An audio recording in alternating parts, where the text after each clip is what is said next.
Hi, everyone. Welcome to Q&A Tuesday. I get so many questions that begin with, how do I?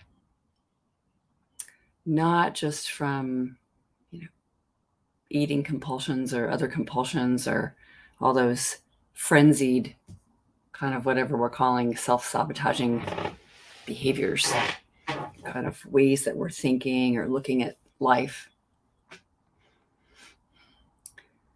But about almost anything, how do I? How do I? And I thought I would actually go kind of wide today, and just let's walk through inquiry together. My own mind would like to walk through this too. It's not as if I know something special that somebody else doesn't know. So this, how do I? And then off we go, eagerly hunting down the answer. Not that there's anything wrong with gathering information. I mean, I reserve books at the library. I look at things on the internet. I see who the best person who's been doing such and such, whatever it is that they're doing. Love taking courses, depending on what it's on, right?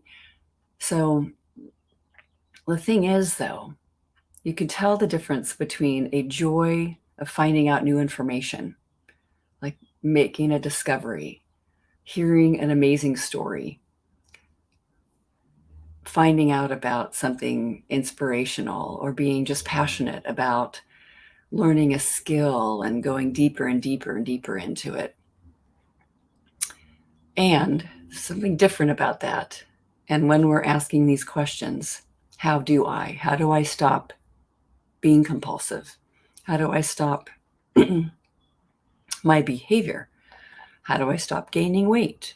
How do I stop scrolling through screens at night? How do I stop, how do I start? How do I get over there? And I either want to be away from where I am here in those circumstances and situations, or I want to be over there like that. So I want the absence of the thing that looks like it's, in my experience, I want it to be present. So I want something to be added, or I want something to be taken away. And I think, how do I do it? Says the mind. How do we do it? Off to the races.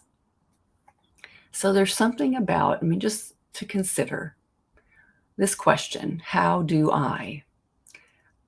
That in the very, very beginning, in this very first question, that kind of stimulates the response, I suppose, is that there's an individual I here. Even like, how do I wake up? How do I see it differently? How do I do that? That is like I'm an individual person with a need to change or do it differently. And there's suffering here, we acknowledge. But we're definitely seeing ourselves as missing something, not getting it right.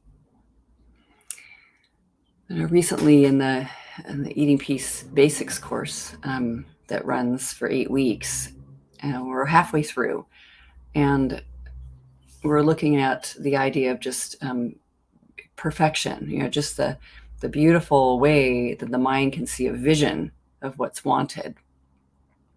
But then just by the very nature of seeing that thing over there, and how we're not that almost ever, right? Even other people aren't that in our lives, or other circumstances or situations. There could be like, how could this be improved? And there's always something. There's always an answer. There's something that could be tweaked or changed that would make it even better.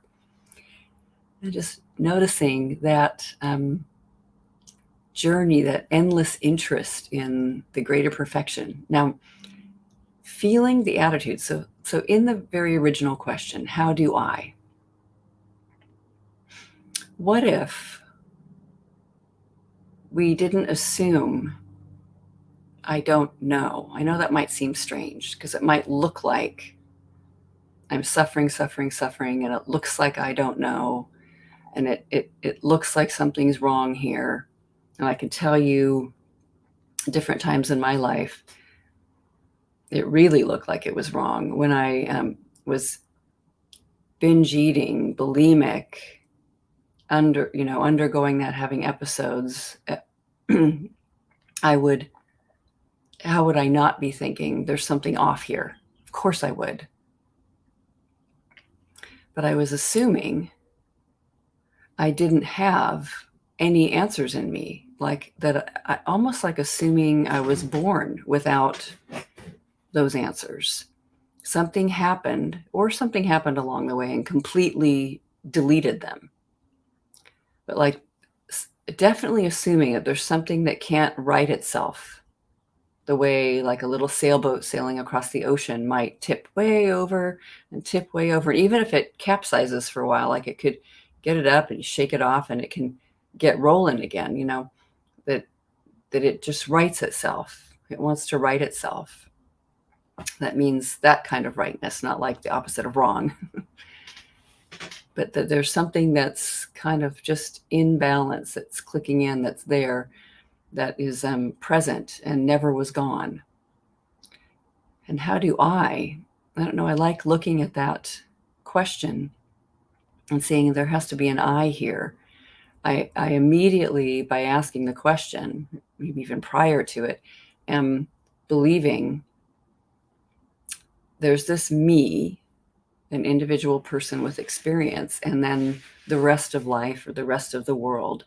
I'm very separated from, I don't know, health, healing, peace, common sense, rest, that rightness of the little boat sailing, balance. Like that's just missing in me when I have an addiction problem or I'm an overthinking problem. And from that, so how do I do it? And like a desperate, even a begging feeling, begging the world, begging life. Where are you, my thing that I need and want? I mean, in that state, there's so much to look at, but like, I'm definitely not, I'm looking at whoever I think I am, this individual self, as incorrect, off kilter, and stuck there. And I'm not saying it doesn't look like it, because it sure felt like that to me. There's still things that seem like they reappear and they come back. Oh, there's that thing again that I'm disturbed by. Oh, here's this old problem, quote unquote. Sure. And that's, I don't know, maybe it's just the way the mind is. It's kind of repetitive. It has these certain stories about life and what will be good for it, what will be good for this individual, and what won't be good for it. And so we need to go get that. But I love the idea of like, as long as there's an I that needs to wake up, get healthy, stop being the addict, lose weight, stop the tendencies, then I kind of start to draw strong boundaries around the edges of the whole thing. And I'm having my life and my experience, and no one else feels it the way I do. And you don't know what this is like. And I'm the one who's, I don't know, just small or damaged or broken or can't get it together, or can't get it right. I'm the one who just can't. And that's all assumed before we're even asking the question, like how the question kind of is born out of that. So what if we questioned that whole assumption that I don't have whatever it takes to, I don't know, live a good life, be balanced, feel loving kindness, enjoy life, be happy, whatever we think is missing, have weight loss, live without that substance. I don't have what it takes, says the mind. How do I find it? I know other people have found it. I know other people have had this experience, and then I got to go figure it out. Off to the races, as I said. So, what if I do have what it takes? I mean, who would I be without the story? I don't have it. It's missing. It was broken or cut out of me or got traumatized out of me, or my life was ruined it out of me. My experience made it go away forever. Who would I be without that story? I mean, I get it. Like, I've read volumes of psychology. My goodness, I have a master's degree in applied behavioral science. We're looking at all these different types of psychology, and oh, look at that. And it could be, your parts, or it could be, and these are all fantastic. They're such wonderful ways to kind of keep exploring. Nothing wrong with that, but it could be your terrible parenting that you experienced. It could be your family of origin was too rough. It could be that traumatic experience that you had in your life. Something is wrong with you, though, like there's lots of explanation about when we have this, how do I? Let's explain it. And it's a marvel. It's wonderful. I have loved studying that. So we're definitely not saying there's anything wrong with that, because sometimes, I don't know, the journey, it's just so intriguing and interesting. I sometimes think of it like, we're not saying not to explore the human body. Like it used to be, we didn't even know, generations ago, how to look inside a human body. And there's the invention and anesthesia. And then we could actually do things to go in and look and go, oh, look what's happening, fix that, sew that up. And all kinds of amazing things have happened in the advancement of medicine, right? Or like the looking at the body and understanding it. It just continues to be incredibly fascinating, the human condition. And we're not saying, oh, we should stop that. And noticing none of that could ever make the body last forever. And it's not required that the body lasts forever. It's like an interesting topic, but it's not, we don't have to know everything to have a happy life. We don't have to know every single answer, or even have the body be intact, or, is that, what an amazing open question. What if I didn't see it like there's something missing or broken here? What if I have what it takes? I mean, it's just so funny, because I can even hear my own mind, probably even at the time of when I was binge eating, like, what are you talking about? Of course, look at my life. Look at what's wrong. How can you say there isn't something broken about me? An acknowledgement, suffering. There's just immense suffering. But like, just being open to, like, what if we could just open up that sense to, who would you be without the story? You need information. You need the answer somewhere. You need help. You need the person to teach you. You need, you're in the one who is in need. It kind of turns the whole thing upside down on its head. It's almost hard to imagine, like, who am I without that? But what if that's there, who you are, without the thought, without the story? That there's something that exists here, just presence, awareness, not necessary to have answers. So how do I, assuming that there's this individual I with all its unique experiences and a name and identity, that is the one who doesn't know how? Who would you be if it's okay not to know how? And start there. So, just being with it. I love the pause that can happen, the kind of rest. Like, what if it's okay just to be like here? It doesn't mean that I won't move. So this week at my home, there was a plugged drain in the sink, and the the plug drain, it's not even just this week. It's been building up for a while. And, oh, look at plug's drain. Maybe we'll have to be calling in a plumber again. I think we had the plumber here last year for the same drain. And or maybe we should just buy a snake, like look at that. And there's the water sitting, just down, sitting in the sink. And then a friend happened to unexpectedly stop by, and she looked at the sink, and she cleaned the sink, and she looked at the actual drain catcher and did something with the drain catcher, and oh, that's what it is, and just fixed it while we weren't even there. And came back, everything's drained. No plumber was necessary. Now, I'm not saying there was any kind of scheme or plan to not have a plumber come in, because that's perfectly okay too.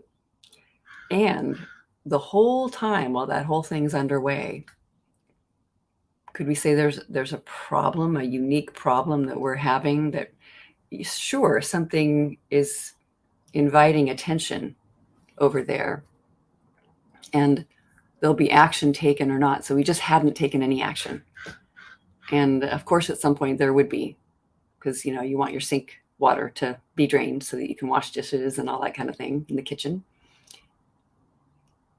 But without the story, it has to happen in the right timing and the right moment. And we have to know.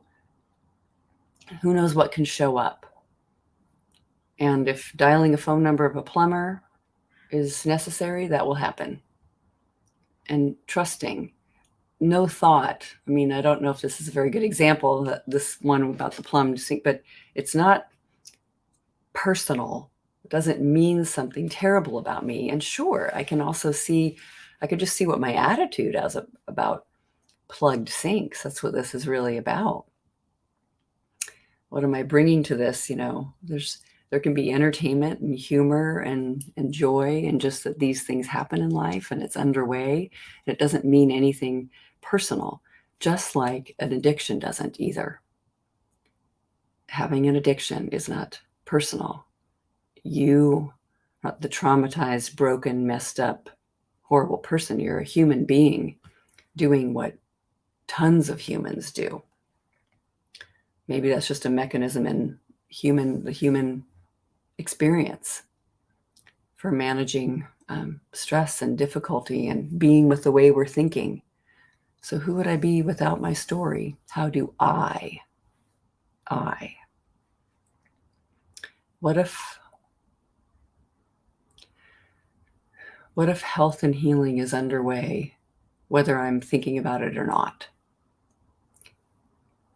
What if it's possible? What if, just presence or life is doing what it does, and my mind isn't the one in charge of everything?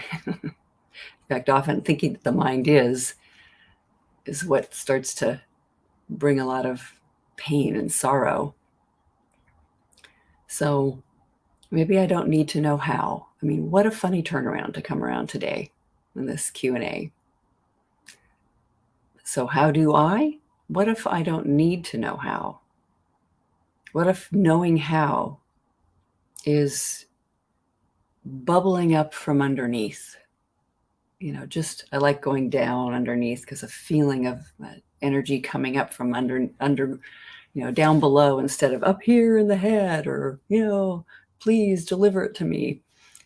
What if it is available to me if I'm quiet and slow down and see, and no more books or research or anything is needed and for the mind to settle itself down? What if I am perfectly and wonderfully whole and healthy, even though I've been through very tough things, even though I've had those behaviors?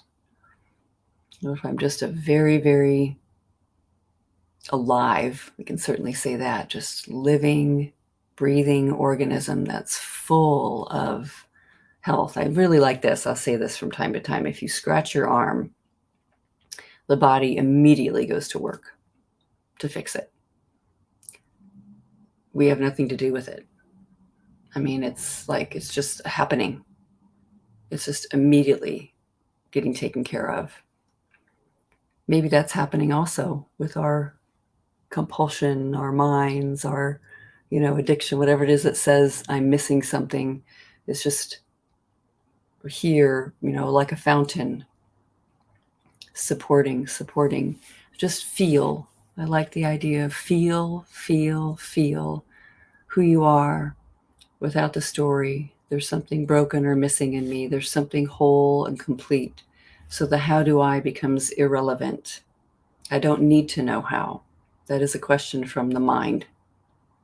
I don't actually need to know how. Knowing how is available, and I just can relax. And sure, there might be time that looks like I need to, become more clear and aware, and something will be different, just like the plumbing situation. And we were going to, who knows who's going to call, and maybe I'm going to call then, and we'll wait till Monday or Tuesday. And then, yep, it might be for a plumber. And then a friend comes and it turns out that's not what's needed. And it's just letting life do whatever it needs to do. And that's okay. So just very cosmic, very meta today, because I know it creates a lot of suffering when we're in the middle of the off balance experience, all or nothing, very catastrophic, very an emergency that we don't know how. I know it gets like that. And still, just wondering today in this moment, what if the question is not needed? Might as well try on that turnaround, that I don't have to know how if I don't know. And I can take a deep breath and relax. And I might even wonder, what would kindness do? What would kindness do? But just not grabby or tight-fisted, just allowing something to be here with a relaxation. And we're not saying that relaxation is the right way, just letting it be part of the experience. Relaxing. Something's underway. Something is afoot. And maybe it's magical. And I don't have to worry or seek it out or grab it or hunt it down. I can just pause and wait and experience the silence of the moment and the health and healing that's actually underway. All right, let me know how it goes. Lots of love.